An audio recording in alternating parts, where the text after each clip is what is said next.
Hi guys! Once again, si OFW Mom nyo na naman po ito, Lisa. Isa pong mapagpalang araw ng Friday po sa ating lahat. As usual, alam nyo naman, kapag Friday, kapag hindi ako busy is day off po. So yan, bagong gising po ako dyan at ang kauna-unahang gagawin is maghilamos, tapos mag-toothbrush bago umpisahan ng mga gawaing bahay. Siyempre, ang aking kauna-unahang ginagawa pagkatapos lumabas ng aking kwarto is naglalaba na po ako dyan ng aking pang-3 araw na uniform, tapos nagpalit din po ako ng aking beddings at saka yung aking towel at bathrobe, pati na rin po ang aking blanket. Tama po kayo, weekly ko pong nilalabahan ang aking blanket, whereas ang aking bathrobe at ang aking towel is every 3 days po akong nagpapalit at naglalaba. So nakita nyo, bit-bit ko ang aking blanket at inilabas ko.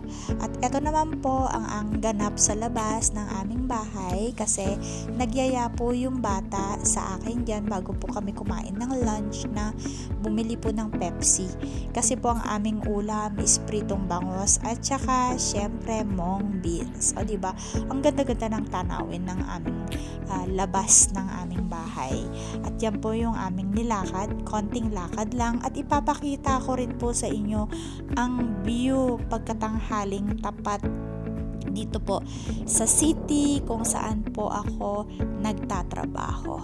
Ito pong city na to kung saan po ako nag-work is isa na po sa pinakamalamig na area dito, lalong-lalo na pagkataglamig.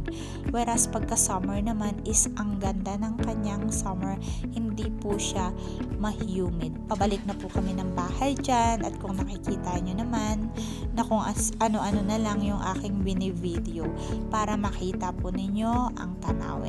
Pagkatapos po niyan is inumpisahan ko naman pong magbabad ng meron po kasi kaming daing na bangos, at kung napapansin po ninyo, nag-dye po ulit ako ng aking hair dyan kasi puro puti na naman po siya sa harapan.